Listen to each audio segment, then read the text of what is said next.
یہ بھی کبھی کسی کو دوزخ میں لے جائے گا، یہ کیسے ہو سکتا ہے؟ اب آپ دیکھیے ایک اور نفل، رسول اللہ صلی اللہ علیہ وسلم جب معراج سے واپس آتے، آپ فرماتے ہیں بلال تو کیا عمل کرتا ہے کہ پہلے تو مجھے تیرے قدموں کی آہٹ سنائی گئی، جب میں نے پلٹ کے دیکھا کہ تو ہے، یعنی تو جنت کے اندر چل رہا ہے، تو کیا عمل کرتا ہے؟ اللہ کے رسول اور تو کوئی خاص عمل مجھے یاد نہیں ہے، بس یہی جو آپ سے سیکھے ہیں، جب بھی وضو کرتا ہوں اس کے بعد وضو کے تحیت الوضو کے 2 نفل جو ہیں وہ میں ضرور پڑھ لیتا ہوں۔ آپ نے فرمایا تیرا یہی وہ عمل ہے جس نے تجھے اتنا اللہ کے قریب کر دیا ہے۔ اب بلال بھی نفل پڑھتا ہے، وہ بندہ جو عید کے میدان میں پڑھ رہا ہے وہ بھی نفل پڑھ رہا ہے، بلال بھی اللہ کے لیے پڑھتا ہے، وہ بھی اللہ کے لیے پڑھتا ہے۔ بلال نے بھی 2 رکعتیں پڑھی، اس نے بھی 2 رکعتیں پڑھی، بلال بھی صحابی ہے، وہ بھی صحابی ہے۔ ایک کی نماز دوزخ میں لے جا رہی ہے اور ایک کی نماز جنت میں چلتا ہوا دکھا رہی ہے، فرق کس بات کا ہے؟ فرق یہ ہے کہ جس کی نماز جنت میں چلتا ہوا دکھا رہی ہے وہ نماز محمد رسول اللہ صلی اللہ علیہ وسلم کی سنت کے مطابق ہے، موافقت میں ہے، مطابقت میں ہے، اور جو نماز عید کے میدان میں عید سے پہلے پڑھی جا رہی ہے رسول اللہ صلی اللہ علیہ وسلم کی سنت کے مخالفت میں ہے، اس کا مخالف ہونا دوزخ میں لے جا رہا ہے، اس کا مطابق ہونا جنت میں لے جا رہا ہے۔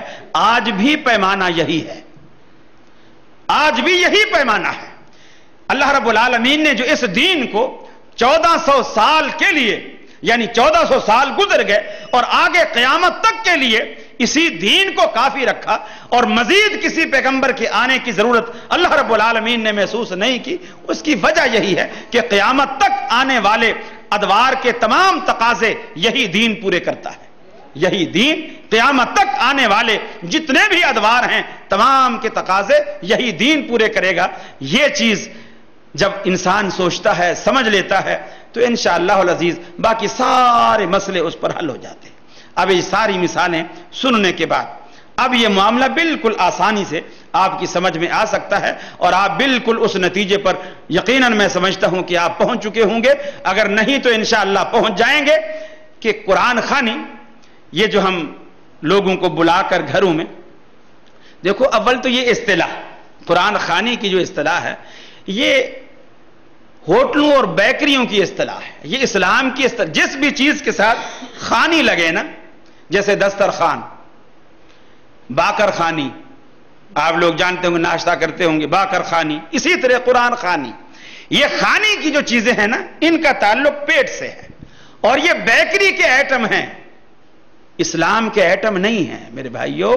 قرآن خوانی بھی بیکری کا ایٹم ہے، اور میں دعوے سے کہتا ہوں آپ کسی بھی بدعت میں سے کھانا نکال دیجئے، کسی بھی بدعت سے کھانا نکال دیجئے، اور اس کے بعد دیکھیے کتنے علماء ہیں جو آپ کو فتویٰ دیں کہ 11ویں بھی کرو، آپ کو فتویٰ دیں ربیع الاول بھی بناؤ، یہ بھی سب کچھ ختم ہو جائے گا یار۔ صبح سے دوپہر تک بندر روڈ پر جلوس نکال کر دھوپ میں ہم کھڑے رہیں اور پھر دوپہر کو کھانا بھی گھر میں جا کے کھائیں، تو پھر ایسے جلوس کا کیا فائدہ؟ یہ ساری چیزیں خود بخود ختم ہو جائیں گی، خود بخود ختم ہو جائیں گی۔ ہر چیز کی جو اصل انتہا ہے وہ اس کا نتیجہ ہے وہ پیٹ پر ہی آ کر کے ختم ہوتا ہے۔ ہر بات کا نچوڑ پیٹ پر آ کر ختم ہوتا ہے، اور ایسی سچی بات ہے۔ اب یہ مثال کے طور پر آپ نے مولوی صاحب کے آگے کھانا رکھا، اب وہ ختم شریف، اب اس میں سے اگر خوشبو، جیسے کپڑے میں سے خوشبو آتی، خوشبو آئی، اس کو پتا چلا یہ دار کو لہسن کا بھنگار لگا، اب وہ 3 دفعہ قل واللہ پڑے گا، ہاں جی ختم ہو گیا لے جا، 3 دفعہ قل واللہ پڑے گا، اس لیے کہ اندر دال کی خوشبو، اور دال مولویوں کی کوئی مرغوب غذا نہیں ہے۔ اس کے بعد دوسرے گھر سے دوسرا تھال آیا، وہ بھی ڈھکا ہوا ہے لیکن اس میں سے تھوڑی سی بروسٹ کی خوشبو آ رہی ہے، تھوڑی سی دیسی گھی کا حلوے کو تڑکا لگا ہوا ہے، وہ خوشبو آ رہی ہے۔ اب وہ سورہ یاسین، سورہ ملک، سورہ مزمل، یہ اتنی ساری، یعنی جیسی ویرائٹی ویسا قرآن اس کے اوپر پڑھا جائے گا، وہ اس کی جو حیثیت ہے وہ اس کو پوری دی جائے گی۔ اب اس کے اوپر یہ ساری چیزیں پڑھی جائیں گی، اس کے بعد وہ لے کر جائیں گے اور باقی دیگ میں ڈالیں گے، اس کو ملائیں گے، وہ کریں گے۔ میرے بھائیوں، یہ چیزیں بالکل خرافات ہیں۔ مجھے اچھی طرح یاد ہے، ہم دیوبندیوں کے ہاں پڑھتے تھے، کسی کے ہاں فوتگی ہوتی، لوگ استاد جی کے پاس آتے اور آ کر کے کہتے استاد جی کوئی طالب علم ہمارے پاس 10-12 طالب علم بھیج دو، ہماری نانی فوت ہو گئی، ہم نے قرآن خوانی کروانی۔ کوئی آ کے کہتا کہ جی ہماری نانی دادا فوت ہو گئی، ہم نے آیت کریمہ کا ختم کروانا ہے، چلے جاتے تھے۔ اب مدرسے کا نظام ایسا تھا، آج کل تو ماشاءاللہ ایسا فینسی نظام ہو گیا ہے، باورچی مدارس کے اندر ہوتے ہیں، کھانے پینے کا انتظام اچھا ہوتا ہے۔ جب اس دور میں ایسا ہوتا تھا، یہ باورچی وغیرہ کا انتظام مدارس میں نہیں ہوتا تھا، بلکہ گھروں والے کھانا بھیجتے تھے، یا طالب علم گھر سے کھانا لے کر آ کر بڑے برتن میں سارا اکٹھا کرتے تھے، استاد جی اسے مکس کرتے تھے اور مکس کر کے پھر اس کو بچوں کو حصہ بقدر جسہ کے تحت اس کو بانٹتے تھے۔ روٹیاں بھی گن کے دی جاتی تھی، بھی اس کا اتنا قد کاٹ ہے، اس کو 2 روٹیاں، اس کو 1.5 روٹی، اس کو آدھی روٹی، اس کو 1 روٹی، اس حساب سے۔ اب کبھی ایسا بھی ہوتا ہے چھوٹے کو بڑے سے زیادہ بھوک لگتی، تو ایسا بڑا یعنی ایک ہوتا تھا۔ اور یہ بھی کہ آپ نے دیکھا ہوگا مولویوں کی اکثر توندیں نکلی ہوئی ہوتی ہیں، گردنیں موٹی ہوتی ہیں۔ اس کی بھی ایک مین وجہ یہی ہوتی ہے کہ جب ہر گھر سے کسی سے گوشت، کسی سے دال، کسی کے ہاں سے ساگ، کسی کے ہاں سے سبزی، کسی کے ہاں سے کڑی، کسی کے ہاں سے کچھ، وہ ساری جب اتنے سارے وٹامنز ایک جگہ روزانہ اس کو ملیں گے تو گردنیں تو پھولیں گی۔ باقی آدمی گھر میں روزانہ جو کھاتا ہے ایک آدھ چیز، کتنا بھی مالدار ہو زیادہ تر 2 چیزیں بنا لے گا، اب اس کو وہ قوت روزانہ میسر نہیں ہوتی جو ان کو وہاں میسر ہوتی۔ اب ہم بڑا انتظار کیا کرتے تھے کہ یار کوئی دعوت شاوت آئے اور کہیں کوئی بلاوا آئے، وہاں ہم جائیں، تاکہ ایک چیز کھانے کو دل چاہتا تھا کہ یہ مکس روز روز مکس کھاتے ہیں، کوئی ایک چیز ملے، آلو ملے، بھلے گوشت ملے، دال ملے، ایک چیز ملے۔